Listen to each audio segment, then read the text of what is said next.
आदेश्याम पुनः पनि हजुरहरूलाई मेरो अर्को भिडियोमा स्वागत छ। आजको भिडियो धेरै दिन पछाडि आएको हुँदा म हजुरहरूसँग क्षमा प्रार्थी छु। आजको विषय हाम्रो फलदीपिकाबाट निकालिएको योगाध्याय सम्बन्धीमा रुचक, भद्रक, हंस, मालव्य र सस नामक योगको बारेमा विचार गर्दछौँ र यस योग कुन ग्रहले कसरी बनाउँदछन् त भन्ने विचारलाई अघि बढाउनका निमित्त म यहाँनिर सबैभन्दा पहिला त विषय सूचीलाई अगाडि बढाउन चाहन्छु।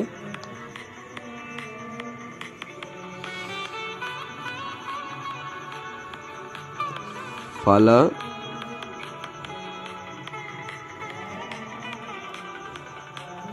दीपिका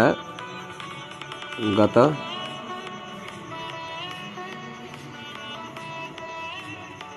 योगाध्याय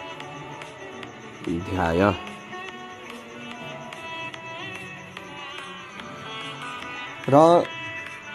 हामीले सबैभन्दा सुरुमा बुझ्नुपर्ने कुरा चाहिँ यहाँ के हो भनेर भन्दाखेरि जुन योगहरूको बारेमा हामी बुझ्न चाहँदैछौँ अथवा जान्न चाहँदैछौँ त्यो भनेको पञ्चमहापुरुष योग नामले चिनिन्छ। 5वटा ग्रहहरूद्वारा केन्द्र वा चन्द्रमादेखि केन्द्रमा बसेर बनाउने योगलाई पञ्चमहापुरुष योग भनिन्छ। तर यहाँनिर यी योगहरूलाई एकाएक ग्रहण गर्ने हो भनेदेखि रुचक, भद्रक, हंस, मालव्य, सस इत्यादि जो योगहरू छन् यिनीहरूलाई एकाएक रूपमा लिने हो भनेदेखि महापुरुष योग मात्र गनिन्छ। तर यदि सबैलाई मिसाएर लिने हो भनेदेखि 5वटा योगहरूको जुन महापुरुष योग हो त्यसलाई एकमुष्ट रूपमा भन्दाखेरि चाहिँ पञ्चमहापुरुष योग भनिएको हो। र यहाँ सहजताको लागि म यस विषयलाई पनि उतार्न चाहन्छु।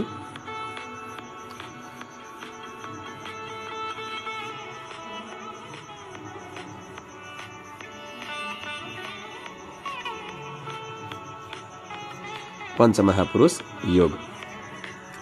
र जन्म लग्न अर्थात् जन्म कुण्डली जुन हुन्छ लग्न कुण्डली त्यस कुण्डली अनुसार या चन्द्र लग्नको अनुसारले मंगल, बुध, गुरु, शुक्र र शनि आफ्नो उच्चगत राशि, आफ्नो स्वराशि भएर केन्द्र अर्थात् 1, 4, 7, 10 भावमा बस्दाखेरि अथवा स्थित हुँदाखेरि क्रमशः पञ्चमहापुरुष योगहरू बन्दछन्। अब ती पञ्चमहापुरुष योगहरू के हुन् त भनेर बुझ्ने हो भनेदेखि सबैभन्दा सुरुमा रुचक, अनि भद्रक, अनि हंस, अनि मालव्य, अनि सस नामको योग बन्दछ। यसलाई म क्रमशः यहाँनिर उतार्न चाहन्छु र सबैभन्दा सुरुमा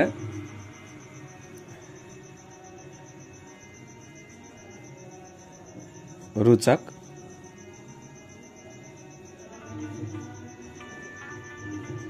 भद्रक,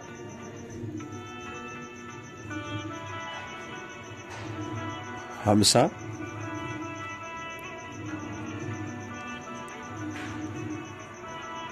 मालव्य र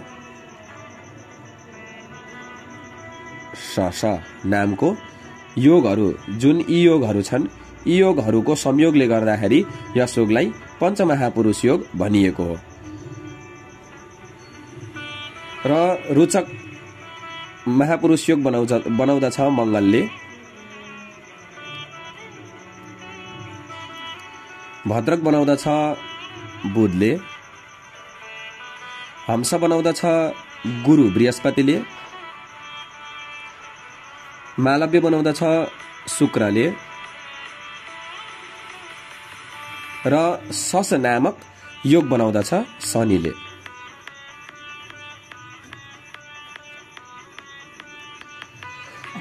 र सबैभन्दा बुझ्नुपर्ने कुरा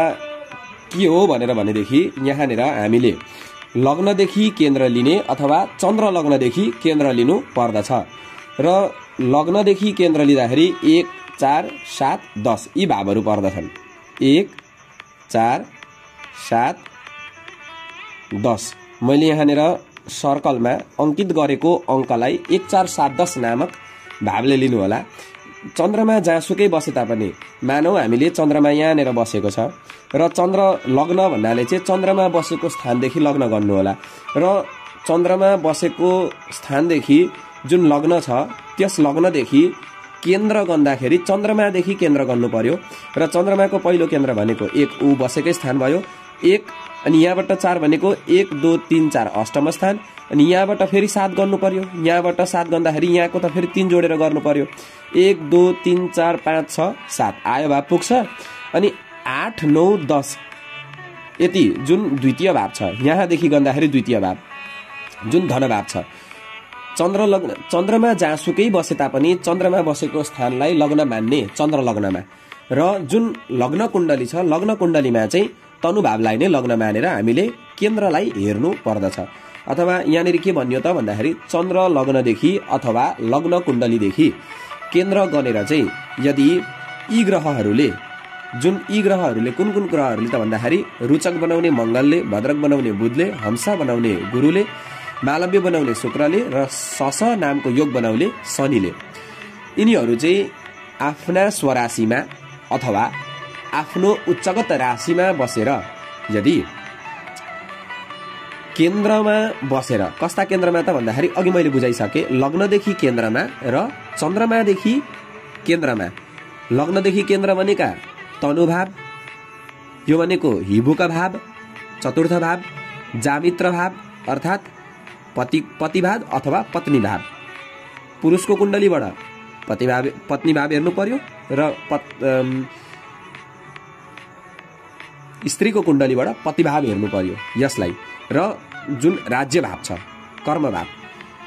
यी भावलाई हेर्नु पर्यो र यदि चन्द्रमा कुनै पनि स्थानमा बसेर उसले आफू बसेको स्थानलाई लग्न बनाएर चन्द्र लग्नदेखि केन्द्र गर्नु पर्दाखेरि जुनै स्थानमा पनि पर्न सक्छ चन्द्रमा बसेको स्थानलाई 1 मान्ने र 1 4 7 10 गरेर यिनीहरूलाई पनि मान्नु पर्दछ अब लग्न अनुसार अथवा चन्द्र लग्न अनुसार त हामीले रुचक भद्रक हंस मालव्य र सस नामको योग त विचार गर्यौं तर यी योगहरू भङ्ग हुने पनि अवस्था हुन्छ तर कस्ता अवस्थामा भङ्ग हुने अवस्था बन्दछ त भनेर बुझ्दाखेरि यदि यी ग्रहहरू बलहीन भएर मतलब वक्री अवस्था अथवा सन्धि अवस्था र सबै पापी ग्रहहरूद्वारा दृष्ट अवस्था बनेको छ भनेदेखि यी योगहरू भङ्ग भएर जाँदछन् आजको विषयमा यति चर्चा गर्दै म आजको भिडियोलाई समाप्त गर्न चाहन्छु मैले बनाएको भिडियोबाट हजुरहरूले केही न केही जानकार लिनु नै हुनेछ शिक्षा प्राप्त गर्नु नै हुनेछ भन्ने विचार गर्दै आजको भिडियोलाई म यहीँनेरि समाप्त गर्न चाहन्छु र यस योगको फलहरूका बारेमा म अघिल्लो भिडियोमा प्रस्तुत गर्नेछु धन्यवाद राधे राधे